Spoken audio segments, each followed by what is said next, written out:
Assalamualaikum warahmatullahi wabarakatuh.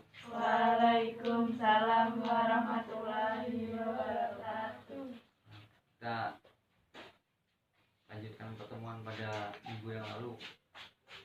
Ada di TPA Riyadhus Shalihin ya. Alhamdulillahirabbil alamin. Wabihi nasta'in wa ala umuri dunya waddin wa ala alihi wa sahbihi ajmain. Rabbi shrah li sadri wa yassir li amri wa hlul 'uqdatam min lisani yafqahu qawli. Amma ba'd. Adik-adikku sekalian yang saya hormati, marilah kita panjatkan puji syukur kehadirat Allah Subhanahu wa taala, yang dimana pada kesempatan hari ini kita dapat berkumpul kembali ya, belajar ngaji bersama di TPA ini dalam keadaan sehat walafiat. Dan yang kedua, salawat serta salam marilah kita tunjukkan keharibaan kita kepada Nabi Agung Nabi Muhammad SAW, yang dimana mudah-mudahan kita diakui sebagai umatnya dan mendapatkan syafaatnya kelak yaumil qiyamah. Amin. Baiklah, langsung aja teman-teman, adik-adikku semua. Kakak di sini akan menjelaskan materi indahnya berakhlak terpuji. Orang akan memetik hasil seperti apa yang dia tanam. Orang ya, nanam ya. Kalau dia menanam suatu kebaikan, pasti dia akan panennya baik juga ya. Begitupun sebaliknya, kalaupun dia nanam yang jelek, dia pasti akan mendapatkan yang jelek pula. Oke. Oleh karena itu kita harus menanamkan sikap yang baik kepada sesama manusia ya. Kita harus meneladani sikap Rasul yang baik. Ini pun juga disebut juga akhlak yang mahmudah, sesuai dengan yang dicontohkan oleh Rasulullah, memberikan contoh kepada umatnya untuk memiliki akhlak yang baik terhadap sesama binatang, tumbuhan, dan alam sekitar. Kita pun nggak boleh menyakiti, nggak boleh menjolimi, kita nggak boleh menyiksa binatang, tumbuhan juga nggak boleh dirusak ya. Manusia juga pun membutuhkan orang lain yang disebut makhluk sosial. Kita juga nggak bisa ya berdiri sendiri. Kemudian yang pertama ada sikap rendah hati. Rendah hati atau tawadu adalah sikap senantiasa menghormati orang lain meskipun kedudukannya lebih tinggi. Ada yang maksud kedudukannya lebih tinggi itu gimana? Belum ya? Belum tahu ya. Sikap senantiasa menghormati orang lain meskipun kedudukannya itu lebih tinggi. Misalnya Mbak Nadine usia 10 tahun misalkan ya, terus Mbak Resti usianya 7 tahun. Nah, Mbak Nadine itu tetap menghormatin di Resti yang umurnya lebih muda daripada Mbak Nadine gitu ya. Selain itu, orang yang memiliki sikap rendah hati juga dia itu akan tenang, sederhana, terus sungguh-sungguh menjauhi perbuatan yang sombong. Kebalikan dari sikap rendah hati itu yaitu tadi sombong. Terus adapun contoh perbuatan rendah hati dalam kehidupan sehari-hari ya. Sikap rendah hati itu yang pertama menghormati dan menyayangi kedua orang tua dengan cara memperlakukannya dengan baik. Yang kedua, nggak sombong. Kalaupun kita punya harta yang banyak ya, misalkan punya motor, ada yang udah punya HP, kita nggak sombong sama yang nggak punya HP gitu. Menghargai orang yang lebih muda tadi contohnya itu ya. Yang selanjutnya saling bertegur sapa. Kita mau lewat pasar, kita mau lewat depan masjid, kita sesama manusia harus saling bertegur sapa lah, minimal senyum kontrakan senyum tadi. Senyum juga dapat dikatakan sebagai ibadah. Yang kedua ada sikap santun. Santun adalah akhlak yang terpuji. Arti dari santun tadi bersikap yang lemah lembut, sopan, santun, ya. Orang yang santun tingkahnya itu selalu menyenangkan orang lain. Misalkan dari salah satu Mbak Nadine, Mbak Resti atau Mbak siapa itu ada anak kecil yang mainan balon ya, terus diajak ngobrol, dikasih arahan, diajarin yang bener, diajarin berjalan atau diajarin ngomong gitu, itu udah menumbuhkan rasa sikap sopan santun terhadap sesama walaupun lebih muda dari kita gitu.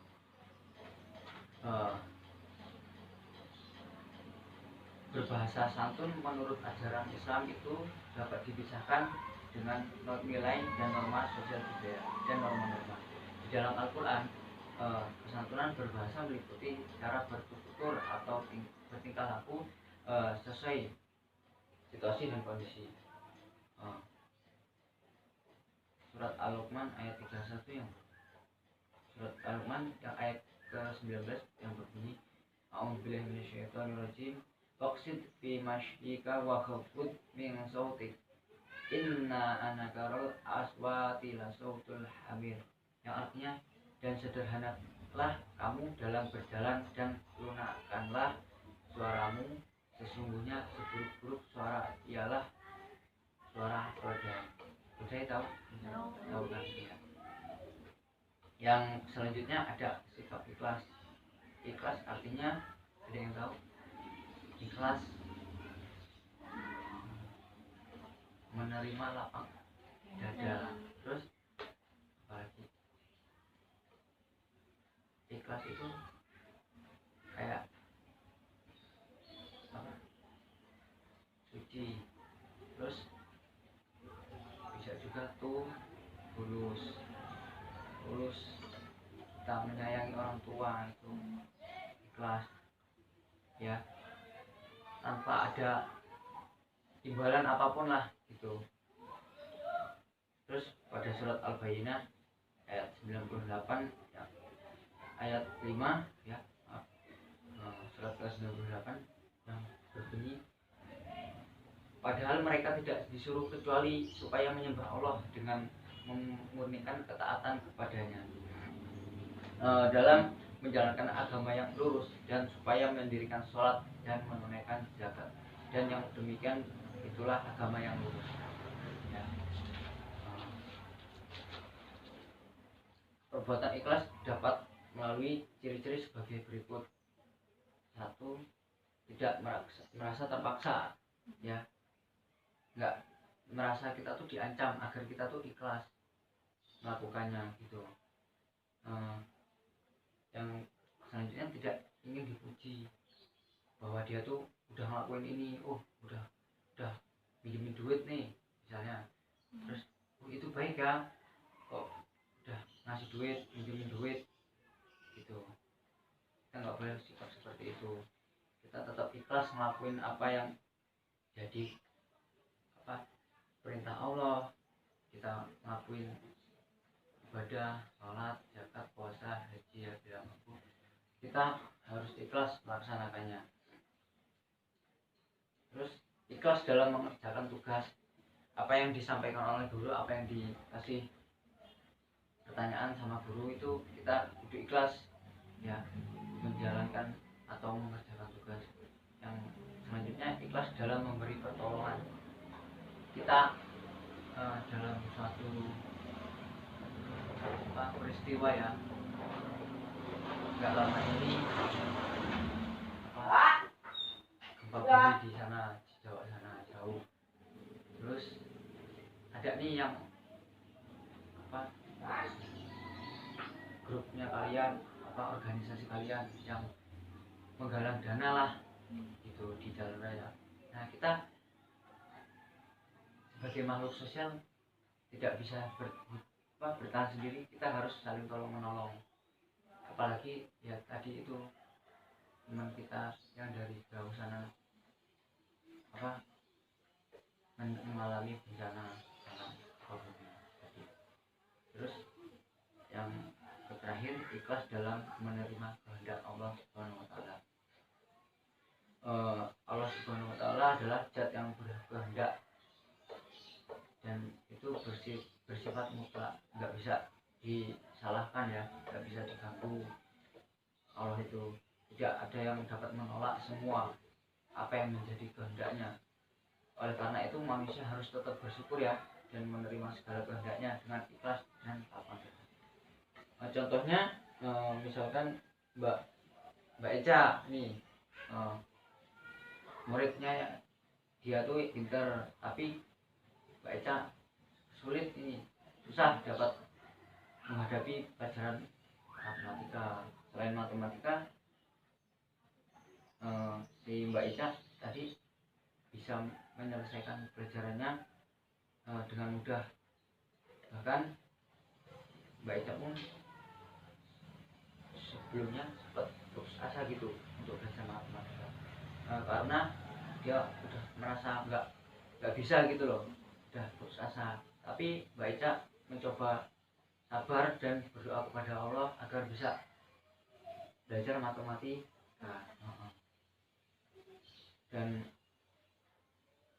Allah pun mempunyai kehendak bahwa usaha yang dilakukan oleh Mbak Ica tadi itu dibisarkan atau dilancarkan oleh Allah Subhanahu wa taala dengan bisa belajar pelajaran matematika yang dialaminya.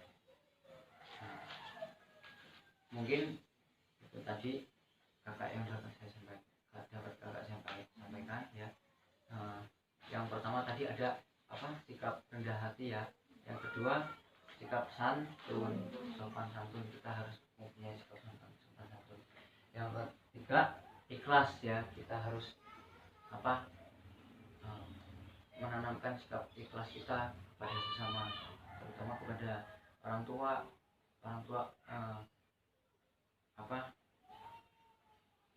dia tadi menyuruh kita nyapu atau beres-beres semua, kita harus ikhlas melakukannya tanpa ada imbalan sedikit pun ya.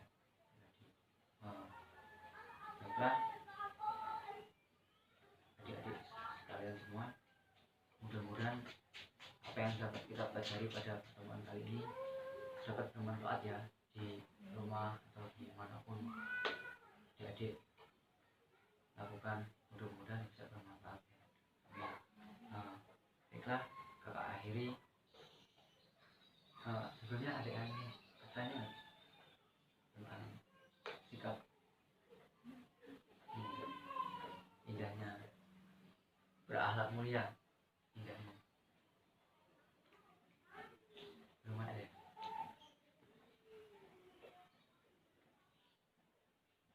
Misalnya Mbak Eca nih sama Mbak Nadine, Mbak Eca nggak ikhlas nih bantuin Mbak Nadine. Nah, gimana cara ngomonginnya, gimana cara menegurnya ya, dengan cara ngomongin pelan-pelan. Mbak Eca ini aku pinjemin, atau Mbak Nadine ini aku pinjemin sebab ini aku nggak minta imbalan apa kok, dipakai aja dulu, kalau sudah selesai langsung dipulang. Itu tadi ikhlas memberi pertolongan kepada sesama. Ya mungkin itu aja yang dapat saya sampaikan.